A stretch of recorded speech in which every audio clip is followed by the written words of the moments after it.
Eu repito, o recado está dado. O recado dos Estados Unidos está dado ao Brasil. E me parece que os ministros do STF já receberam o recado. Eles já estão se preparando. Eu me lembro que a imprensa ridicularizava, quando eu vim aqui no programa, falava, olha, isso não vai ficar por isso mesmo. As coisas vão mudar, virão cancelamentos de visto, virão sanções econômicas. E aí todo, Paulo Figueiredo, né? O risinho, argumento de puta. Risinho, argumento de puta, já dizia o Olavo de Carvalho. Agora o risinho das putas virou não tão risinho. Eu acho que hoje já há um consenso de que há cancelamentos de vistos e sanções econômicas, sanções financeiras, melhor dizendo, são absolutamente reais dentro do horizonte. E os próprios ministros já não estão levando na brincadeira. O próprio governo Lula já não está na brincadeira. Na semana passada, nós tivemos a notícia de que Lula avisou a Moraes para ele não viajar para os Estados Unidos. Quem tem medo. Há alguns meses, saiu a notícia de que o Barroso, presidente do Supremo Tribunal Federal, teria colocado o apartamento multimilionário dele aqui em Key Biscayne, região aqui de Miami, à venda. O apartamento ficava no nome de uma empresa, está levantado, eu recebi um relatório até com o nome da empresa, os bens dos ministros já estão levantados, administrado pelo filho dele, Bernardo.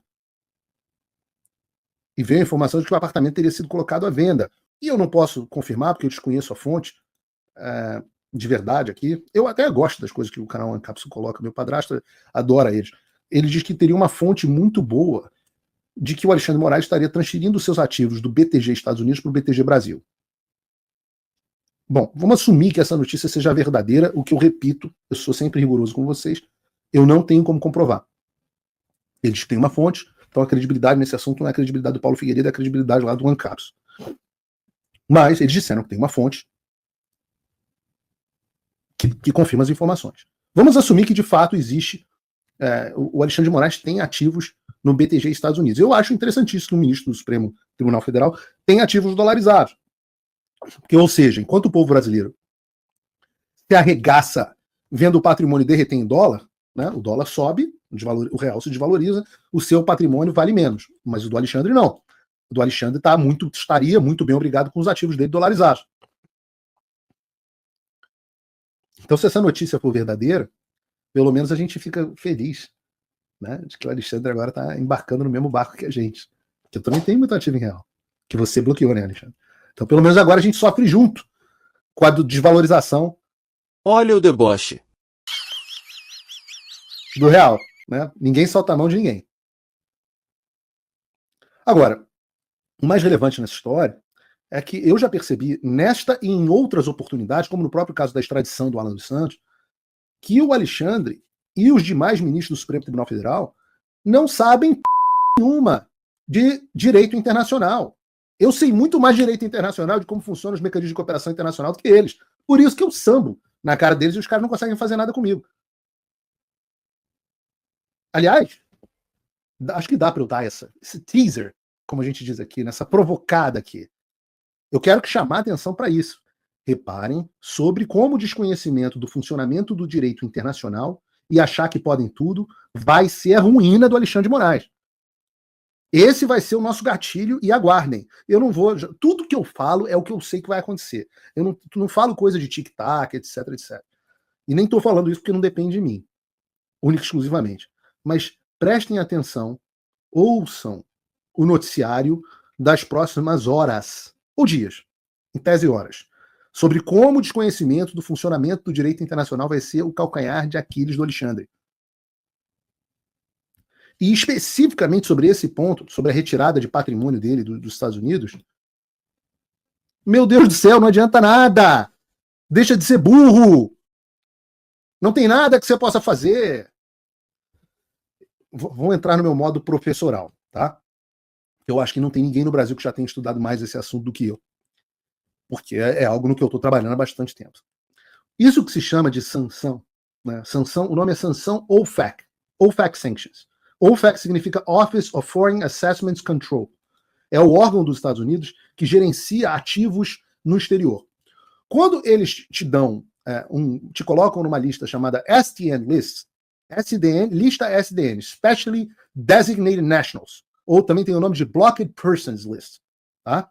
Quando alguém entra nessa lista do OFAC, desse Office of Foreign Assets Control, quando alguém entra na lista de SDN, não é só nos Estados Unidos que a vida financeira dessa pessoa acaba, queridos. É no mundo inteiro.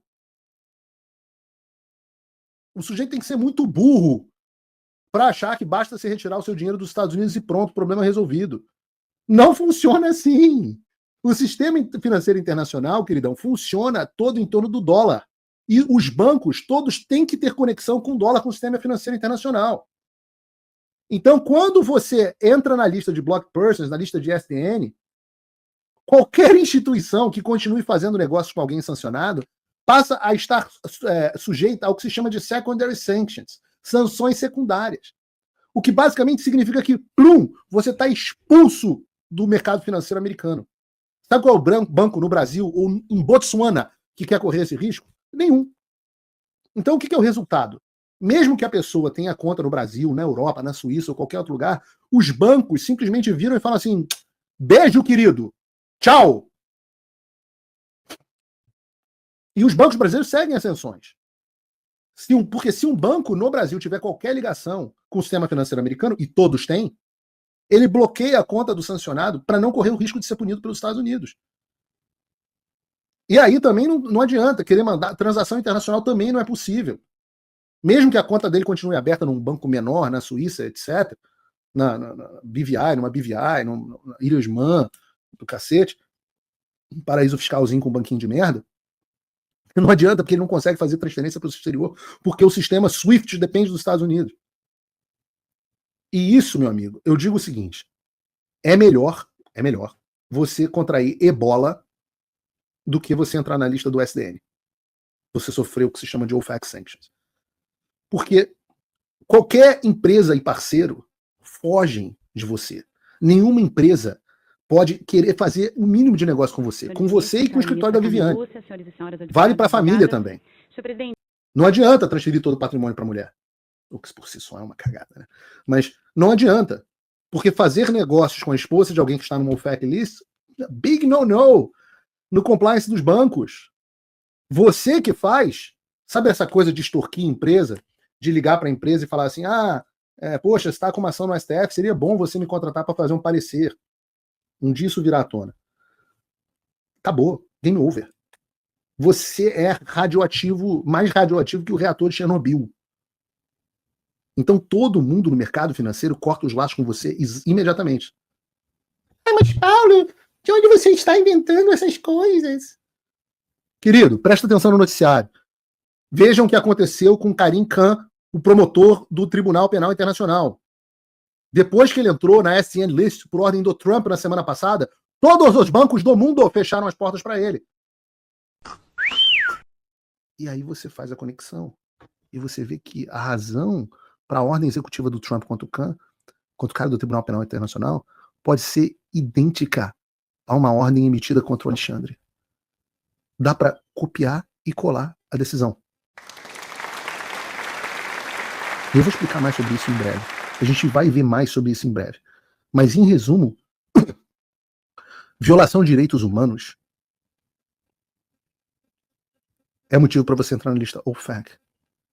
Utilizar as cortes de um país exterior para evitar o devido processo legal americano é exatamente o motivo pelo qual o cara do Tribunal Penal Internacional, esse Khan, sofreu a sanção. E é exatamente nisso que eu tenho trabalhado todos os dias da minha vida. Todos os dias. A gente ainda não chegou lá. Eu tô avisando que a gente ainda não chegou lá. Mas eu tô otimista pra caramba. E a cada ordem de censura, a cada denúncia aloprada, o Alexandre me ajuda. Na prática, quando vier a sanção OFAC, o cara vira um pária, sem conta bancária, sem acesso ao sistema global, bloqueio mundial. Não tem nada que a caneta dele possa fazer. Eu deixo claro, a gente ainda não chegou nesse momento de atingir esse objetivo contra o Alexandre, mas esse é o objetivo. O objetivo é tornar o Alexandre um leproso, um radioativo dentro do Brasil. qualquer um que se associar a ele também vai ser punido. E muito mais coisa vai surgir no meio do caminho, mas esse certamente é um dos objetivos finais, que ele sofra sanções OFAC.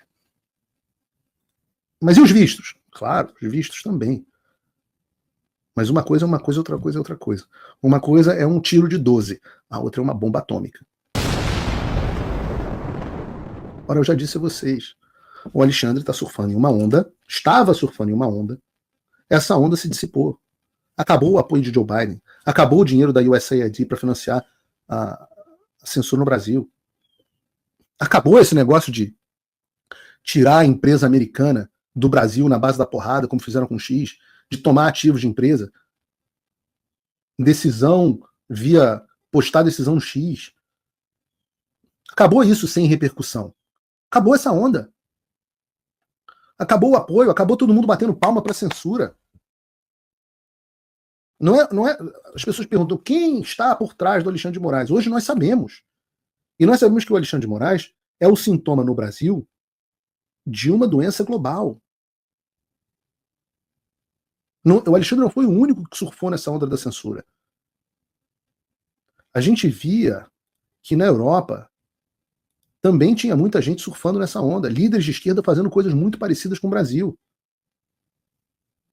E essa onda acabou. E agora vem, na direção do Alexandre, um tsunami